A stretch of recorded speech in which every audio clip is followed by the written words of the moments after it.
어느덧 2017년을 시작하고 2달이나 지나서 3월에 접어들었습니다. 때마침 오늘은 만물이 겨울잠에서 깨어난다고 하는 3월 5일 경칩입니다. 이 사람들은 이 무렵이 되면 첫 번째 천둥이 친다고 합니다. 그래서 그 천둥 소리를 들은 벌레들이 땅에서 나오고 새로운 활동을 시작하는 시기다 라고 말을 합니다. 나무들이 겨울잠에서 깨어나고 또 개구리도 겨울잠에서 깨어나는 이 경칩. 농사를 짓는 사람들은 이때부터 바빠진다고 합니다. 고추를 심고 또 가지나 토마토나 또 양배추나 봄배추 같은 것들을 심고 뿌립니다. 고구마도 땅에 묻어두는 시기라고 합니다.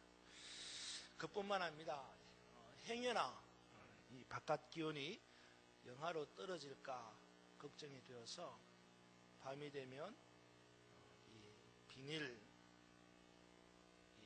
덮개로 덮어주고 또 아침이 되면 그래도 따뜻한 봄 기온을 마음껏 받으라고 또 덮어뒀던 비닐 덮개를 걷어내고 그런 일들을 매일매일 반복을 합니다.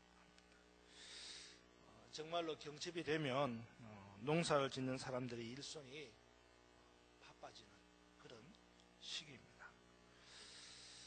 제가 오늘 말씀을 전하기 전에 왜 이렇게 경칩 계절에 대한 이야기를 하느냐 하면 우리는 어떤가 라는 생각 때문입니다. 만물이 겨울잠에서 깨어나고 또 농부들이 일손이 바빠지기 시작하는 이때에 과연 우리는 어떻게 하루를 보내고 있는가 라는 생각이 들었습니다. 바라기는 우리들도 영적인 동면에서 깨어나서 영원한 생명을 위해 다시 시작하는 이 3월이 되었으면 좋겠다 하는 생각입니다. 또 이때가 되면 풍성한 열매를 소망하며 씨를 뿌리고 또 열매를 심는 분주한 농부의 마음처럼 우리도 우리 자신의 영적인 열매와 성숙을 위해서 새롭게 시작하려는 결단이 있었으면 좋겠다 하는 그런 마음으로 이 3월의 경칩을 맞이하는 오늘의 이야기를 여러분들에게 드리는 겁니다. 사랑하는 여러분, 이제 시작하는 3월 저와 여러분 우리 모두에게 우리 주님께서 주시는 은혜가 더하여 넘치기를 소망하며 열심히 달려가는 하루하루가 되기를 주님의 이름으로 축원합니다. 나의 달려갈 길을 다 달려간다고 하는 이 사도 바울의 고백처럼 여러분들도 여러분에게 주어진 이 믿음의 길을 다 달려가는, 그래서 마침내 성숙한 하나님의 자녀로 세워지는 은혜가 있기를 다시 한번 주님의 이름으로 축원합니다. 오늘은 열왕기상 19장 1절로 8절 말씀을 함께 상고해 보려고 합니다. 오늘의 본문 말씀을 묵상하기 전에 이 본문에 앞서서 무슨 내용이 있었는가를 살펴볼 필요가 있습니다. 우리가 19장을 읽었는데 19장 앞에 나오는 18장에는 무슨 내용이 있었는가를 살펴볼 필요가 있다는 말입니다. 오늘의 본문의 주인공이 누구죠? 엘리야. 사실 이 엘리야라고 하는 선지자는 우리가 그렇게 흔하게 볼 수 있는 선지자가 아닙니다. 그야말로 엘리야는 위대한 대선지자라고 말할 수 있습니다. 천사를 동원할 수 있는 선지자, 천사를 부릴 수 있는 선지자예요. 어떤 일이든지 기도하면 다 이루어질 수 있는 능력을 가진 선지자, 일명 하나님과 소통하는 선지자. 어떤 수식어를 붙여도 모자람이 없는 그런 위대한 선지자가 바로 이 엘리야라고 하는 선지자입니다. 그런 엘리야 선지자가 오늘 본문에 와서는 너무나도 비참한 모습으로 추락해 가는 것을 보는 겁니다. 오늘 우리는 열왕기상 19장을 읽었지만 이 열왕기상 19장의 앞에 있는 18장을 보면 엘리야 선지자가 어떤 일을 했는지 우리가 알 수 있습니다. 18장의 내용이 뭡니까? 18장에 보면 여러분이 잘 아는 이 아세라와 바알 우상을 섬기는 선지자들과 하나님을 섬기는 이 엘리야 선지자와 갈멜산에서 불의 대결을 벌이는 장면이 나옵니다. 제단을 쌓고 제단에 불을 붙이는 자의 신이 참 살아계신 신이다 라고 이야기하면서 아세라와 바알을 섬기는 이 우상의 선지자들과 하나님을 섬기는 엘리야 선지자와 850명 대 1이라고 하는 대결이 나오는 장면이 바로 18장 내용입니다. 850대 1. 사실 이 대결의 숫자로 보면 이 싸움은 하나마나한 싸움입니다. 850대 1. 숫자로 보면 이 싸움에서 어떻게 한 명이 850명을 이길 수가 있겠습니까? 요즘 TV에서 예능 프로그램이 아주 거의 대다수인데 그 예능 프로그램에 보면 가끔씩 대결하는 장면이 나오잖아요. 힘센 사람과 힘없는 사람 여러 명이 이렇게 대결하는 장면. 예를 든다면 예능에서 장사 그러면 아마 김종국 씨를 이야기할 것 같아요.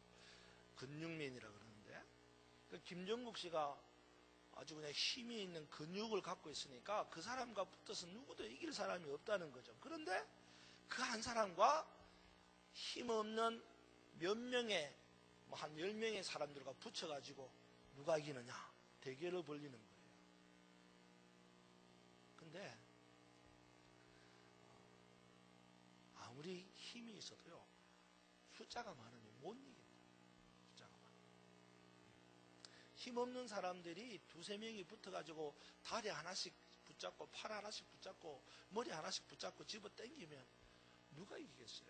근데 지금은요 850명 대 1이 붙는 겁니다. 이 싸움에서 어떻게 한 사람이 이길 수가 있겠습니까? 그런데 그 한 사람인 엘리야는 결코 위축되지 않았습니다. 도저히 이길 수 없는 싸움을 피하지 않고 담대하게 싸웠습니다. 그리고 그 결과 아세라와 바알의 선지자들이 붙이지 못한 제단의 불을 엘리야는 하나님의 이름으로 붙이고 이 싸움에서 승리를 하게 됩니다. 여기서 한 가지 주목해야 될 게 있습니다. 분명히 아세라와 바알을 섬기는 우상의 선지자들과의 대결에서 하나님을 섬기는 엘리야 선지자가 승리했다는 것입니다. 그런데 그 승리가 어떤 승리냐라는 거죠. 우리는 보통 대결에서 이기면 승리했다고 말합니다. 그런데 하나님의 대결은 좀 다르다는 거죠. 하나님의 대결은 일단 붙으면 끝을 어떻게 맺느냐? 진멸하는 것으로 끝을 맺습니다. 하나님의 전쟁은요, 한번 붙으면 시체 말로 끝장을 보는 거예요. 그래서 상대를 완전히 진멸시켜버립니다. 어떻게 보면 좀 잔인하다, 그렇게 생각이 들 정도로 용서가 없습니다. 뿌리까지 뽑아버려서 하나님의 대결에서 승리하는 것을 보게 만듭니다. 제가 사실은 사진을 한 장, 3장을 준비를 했는데 그걸 꼭 보여드리고 싶었어요. 근데 스크린 내려오면 잘 안 올라가잖아요.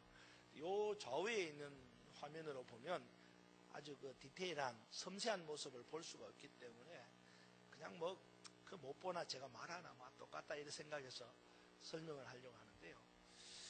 제가 성지순례를 벌써 다녀온 지가 30년이 다 돼가죠. 근데 성지순례에 가서 그 엘리야의 동상을 봤어요. 그리스 시내가로 흘러가는 엘리야의 동상이 있는데, 그 시내가에 있는 엘리야의 동상이 그냥 보편적인 석상입니다. 그런데 제가 왜 큰 화면으로 보아야 된다, 아니면 실질적으로 가서 봐야 된다고 하냐면 그 엘리야의 얼굴입니다. 엘리야가 어떻게 했냐면 칼을 오른손에 들고, 그리고 왼발로 사람을 밟고 있습니다. 그 사람이 누구겠어요? 아세라와 바알을 섬기는 우상의 선지자들이에요. 그 바알을 밟고 이 칼로 이 사람을 죽이는, 선지자들을 죽이는 장면이 나오는데, 근데 얼굴이 어떤 얼굴이냐 하면요, 여기 털이 복소복소 났는데 눈이 아주 그냥 보통 눈이 아니에요. 아주 제가 그 눈을 보면서 가슴에 확 찌르는 느낌인 거예요. 굉장한 그 눈에 표현한 그 표현이 그 분노와 용서하지 않는 진노의 눈이 보이는 거예요. 그리고 이 얼굴에 주름 같은 게 딱, 화가 나면 이 주름을 끼지 않습니까? 그런 것들을 다 디테일하게 표현해요. 그리고 칼을 들고 죽이는 장면. 용서가 없습니다. 아주 무자비하게 850명을 다 끝까지 쫓아가가지고 죽이는 거예요. 그렇게 엘리야가 대성을 거두었어요. 이처럼 하나님의 대결에서 승리한다는 것은 대적을 진멸하는 겁니다. 그런데 그렇게 대적을 진멸하고 대성을 거둔 엘리야에게도 오늘 19장에 오니까 뭐가 와요? 위기가 와요. 여러분, 우리가 읽은 19장 1절 2절을 한번 보십시오. 1절 2절 같이 한번 읽어봅시다. 1절 2절 시작.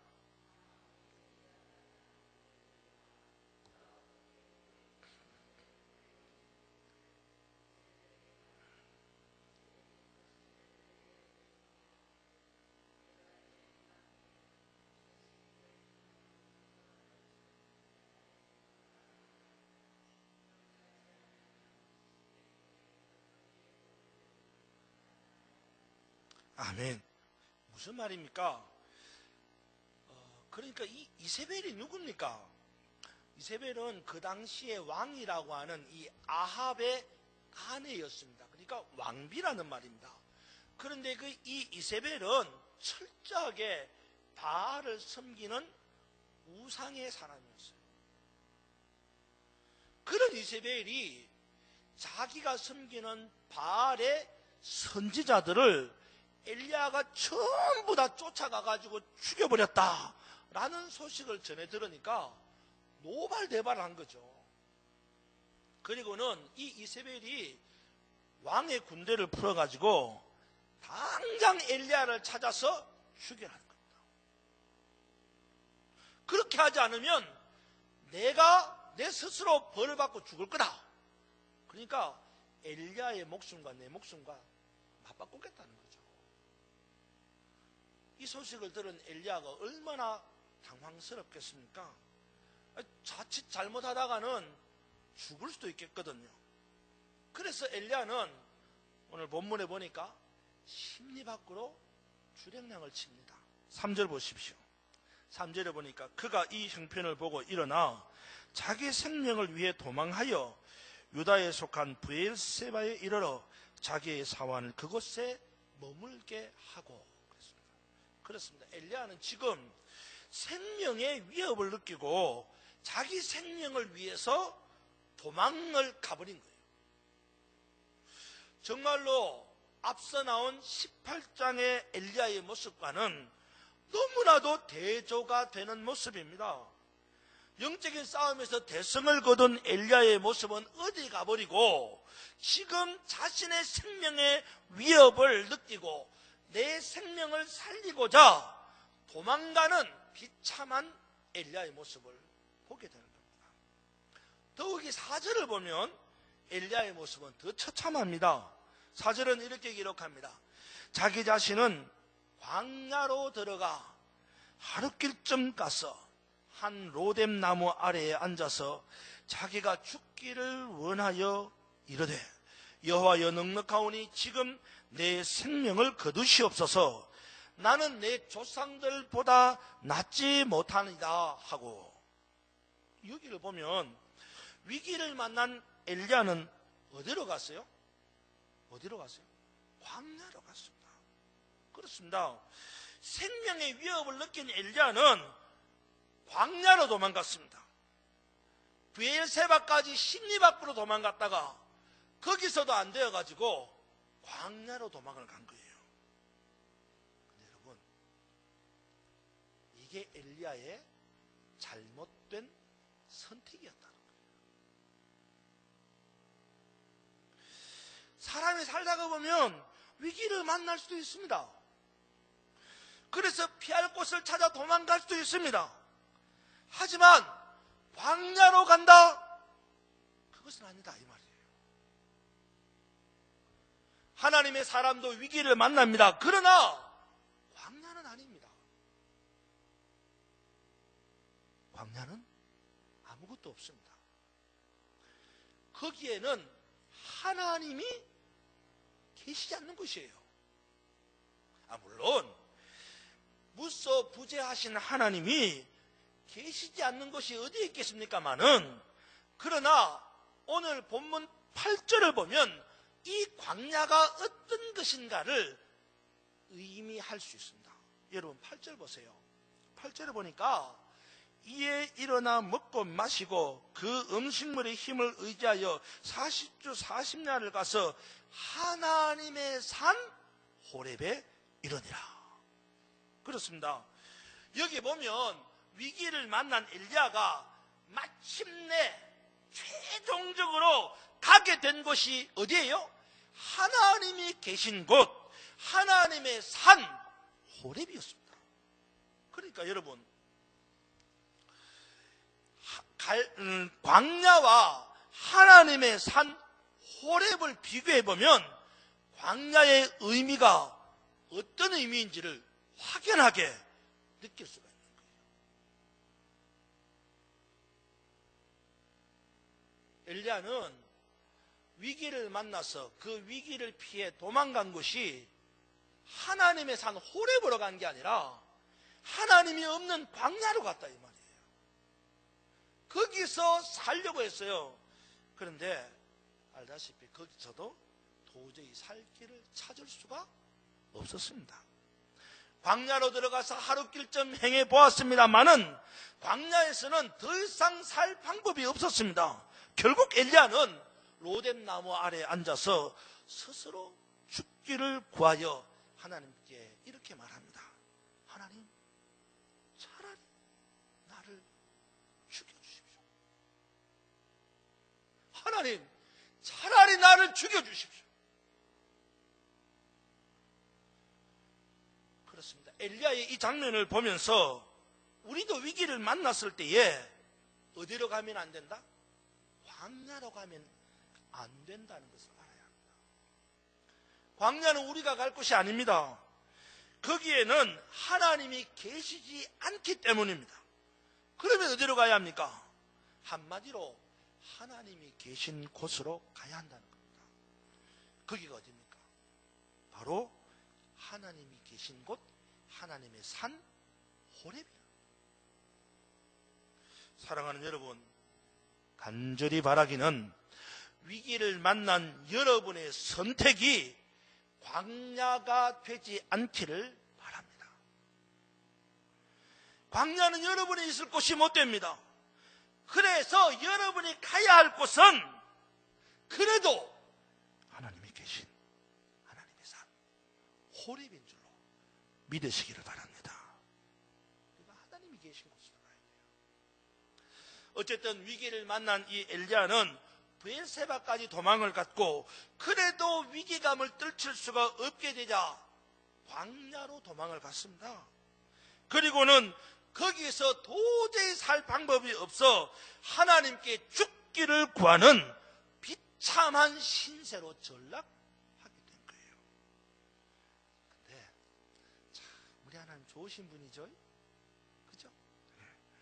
자기 마음대로 광야로 들어가서 자기 마음대로 죽기를 구했던 이 엘리야에게 하나님이 어떻게 하셨어요? 음식물을 공급하는 거예요. 5절을 보십시오. 5절 같이 한번 읽읍시다. 5절 시작. 로뎀나무 아래에 누워 자더니 천사가 그를 어루만지며 그에게 이르되 일어나서 먹으라 하는지라. 아멘. 그렇습니다. 그래서 일어나 보니 뭐가 있어요? 숯불에 구운 떡과 한 병 물이 있었습니다. 도망하다가 지친 엘리야는 이렇게 하나님이 공급하시는 음식물을 먹고 다시 누웠습니다. 그런데 7절을 보니 하나님은 그런 엘리야에게 또다시 천사를 보냅니다. 그리고는 역시 떡과 물을 주시면서 일어나 먹으라고 말씀하십니다. 엘리야는 다시 주시는 그 음식물을 먹고 마심으로 새 힘을 얻게 되고 마침내 그 식물의 힘을 의지해서 40주 40야를 달려가서 하나님이 계시는 곳 하나님의 산 호렙으로 들어가게 됩니다. 여러분 7절 8절 한번 보십시오. 여호와의 천사가 또다시 와서 어루만지며 이르되 일어나 먹으라. 내가 갈 길을 다 가지 못할까 하노라 하는지라. 이에 일어나 먹고 마시고 그 식물의 힘을 의지하여 40주 40야를 가서 하나님의 산 호렙에 이르니라. 그렇습니다. 위기를 만난 엘리야는 처음에는 광야로 도망을 갔습니다. 하지만 광야는 엘리야가 있을 곳이 못 되는 것입니다. 광야로 가면 살 수 있을까 생각했지만 광야는 엘리야가 살 곳이 아니었습니다. 오히려 광야는 엘리야를 지치게 하고 힘들게 하고 끝끝내 스스로 죽기를 구하게 만드는 멸망의 장소였습니다. 그러니 우리도 위기를 만났을 때 절대로 광야로 가면 안 되는 거예요. 어디로 가야 합니까? 하나님이 계시는 곳 하나님의 산 호렙으로 가야 합니다. 이번 달의 주제인 히브리서 4장 15절 16절 말씀에 보면 이런 말씀이 나옵니다. 우리에게 있는 대제사장은 누구예요? 예수님. 우리 연약함을 동정하지 못하실 리가 아니요. 무슨 말이에요? 우리의 연약함을 동정하시는 분이다 이 말이에요. 모든 일에 우리와 똑같이 시험을 받으신 이로되 죄는 없으신 분이다. 그러므로 우리는 긍휼하심을 얻고 때를 따라 돕는 은혜를 얻기 위하여 은혜의 보호자 앞에 담대히 나아갈 것이니라. 아멘. 그렇습니다. 우리의 연약함을 채울하시고, 채우라는 말이 뭐예요? 우리의 연약함을 예수님도 친히 몸으로 느꼈다는 거예요. 채울하시고 동정하시고 때를 따라 도우시는 은혜의 하나님이 계신 곳 은혜의 보좌 앞으로 가야 하는 겁니다. 오늘 본문에서도 위기를 만난 엘리야가 스스로 살기 위하여 가지 말아야 할 광야로 가서 결국 거기서 죽기를 구했지만 하나님은 이런 엘리야에게 숯불에 구운 떡과 한 병의 물을 주는 은혜를 베푸십니다. 그리고 엘리야는 그렇게 공급해 주시는 하나님의 은혜의 선물을 받고 마침내 하나님이 계신 곳, 하나님의 산 호렙에 들어가게 된 것입니다. 사랑하는 여러분, 여러분도 엘리야처럼 여러분의 연약함을 체휼하시고 동정하시며 때를 따라 돕는 은혜를 베푸시는 주님이 계신 곳, 은혜의 보좌 앞으로 담대히 나아가는 여러분이 되기를 주님의 이름으로 축원합니다. 그런데 오늘 본문을 보면 은혜의 보좌 앞에 나아가는 데는 한 가지 조건이 있더라고요. 여러분, 은혜의 보좌 앞에 가면 다 은혜를 받을까요? 그렇지 않다는 거예요. 이 성전에 다 왔지만요, 이 성전에 오신 모든 분들이 다 은혜를 받느냐? 그렇지 않습니다. 다 은혜를 받기 원하지만, 저도 원하지만, 그러나 성전에 왔다고, 은혜의 보좌 앞에 왔다고 다 은혜를 받는 건 아니라. 그게 뭡니까?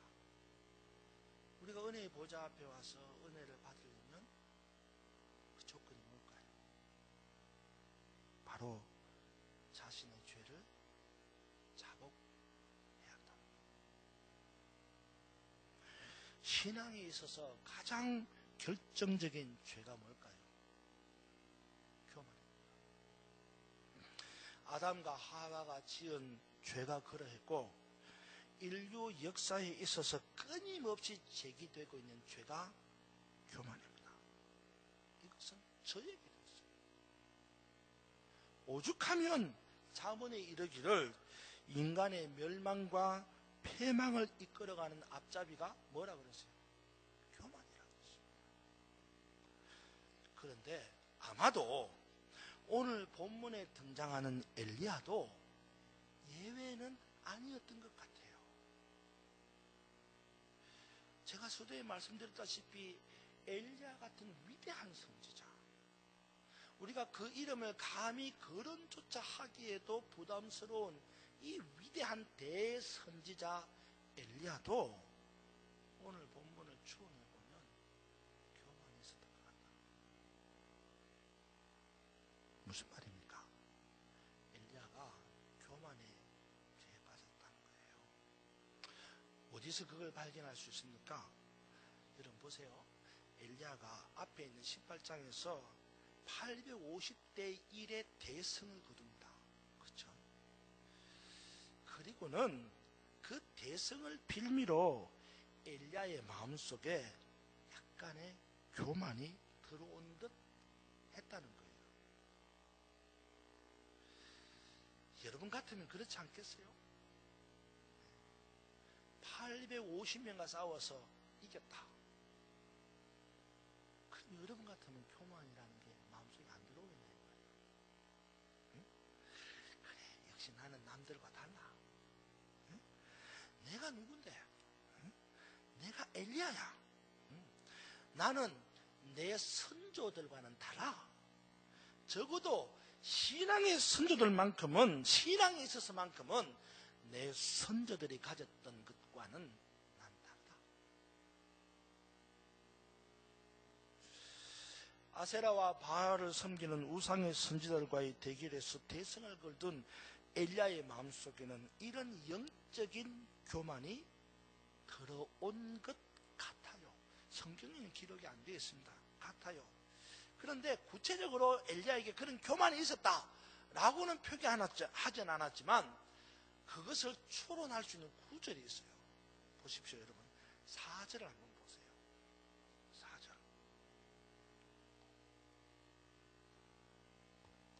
4절. 읽어봅시다. 4절 시작. 자기 자신은 광야로 들어가 하룻길쯤 가서 한 노랫나무 아래에 앉아서 자기가 죽기를 원하여 이르되 여호와여 넉넉하오니 지금 내 생명을 거두시옵소서. 나는 내 조상들보다 낫지 못하니이다. 자 보세요. 엘리야는 지금 광야로 도망을 가서 살려고 했지만 살 수가 없었습니다. 그래서 엘리야가 뭐라 그러니까 하나님 차라리 나를 죽여주세요. 그렇게 이야기하는 거예요. 그러면서 마지막에 덧붙이는 말이 뭐예요? 마지막에 덧붙이는 말이 나는 내 조상들보다 낫지 못합니다. 만약에 엘리야가 그냥 죽기를 원했다면 하나님 나 죽여주세요 뭐 그렇게 말할 텐데 하나님 차라리 나 죽여주세요. 가만히 생각해보니까 나는 내 조상들보다 결코 낫지 못합니다. 무슨 말입니까? 엘리야는 지금 하나님께 고백하는 거예요. 하나님, 내가 지금까지 850대 1의 전쟁에서 이기고 보니 내가 내 조상들과 다르고 내가 내 조상들의 신앙보다 낫다고 생각했는데 지금 나를 보니 아닙니다. 내 조상들보다 내 선조들보다 결코 나은 것이 없습니다. 자기가 낫다고 교만하게 생각했던 엘리야가 마침내 죽음 앞에서 회개하는 거예요. 내가 낫다고 생각했는데 나은 게 아니구나. 하나님, 이 죄인을 죽여주십시오. 고백합니다. 하나님은 이런 엘리야의 회개의 고백을 받으신 것입니다. 그리고 이렇게 고백하고 회개하는 엘리야에게 뭘 베푸는 거예요? 떡과 물을 주는 거예요. 제가 예전에 이 본문 갖고 설교할 때 그랬죠. 떡이 뭐라 그랬어요? 예수 그리스도의 몸이고 물은 예수 그리스도의 보혈이라고 그랬어요.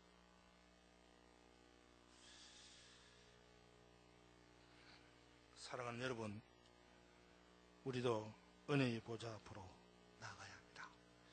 위기를 만나 어떻게 해야 하나 당황할 때에 광야로 가는 것이 아니라 하나님이 계시는 은혜의 보좌 앞으로 가야 합니다. 우리의 연약함을 친히 체휼하시고 우리를 동정하시며 때를 따라 우리를 도우시는 하나님이 계시는 그 은혜의 보좌 앞에 가야 한다는 거예요. 그러기 위해서 뭘 해야 합니까? 우리 자신의 죄를 고백하고 회개해야 한다는 것입니다. 은혜의 보좌 앞에 와도 은혜 받지 못하는 이유는 자신의 죄를 고백하지 않고 회개하지 않기 때문이라는 거예요. 엘리야가 자신의 죄를 자복하고 회개한 것처럼 우리도 우리 자신의 죄를 고백하고 회개해야 합니다. 그러면 하나님께서 엘리야에게 베풀어 주셨던 떡과 물을 우리에게도 공급해 주시고 우리는 그 음식물의 힘을 의지해서 하나님이 계신 곳 은혜의 보좌 앞으로 담대하게 달려갈 수 있다는 것입니다. 이 시간 우리 자신의 죄를 돌아보고 회개함으로 은혜를 베푸시는 주님의 보좌 앞으로 담대히 나아가는, 그래서 그 보좌에서 쉼을 얻고 안식하고 새 힘을 얻는, 그래서 오늘 본문 뒤에 보면 새 힘을 얻은 엘리야에게 하나님이 다시 사명을 바꿔주시듯이 다시 사명을 갖고 세상을 담대히 나아가 승리하는 저와 여러분 우리 모두가 되기를 주님의 이름으로 축원합니다.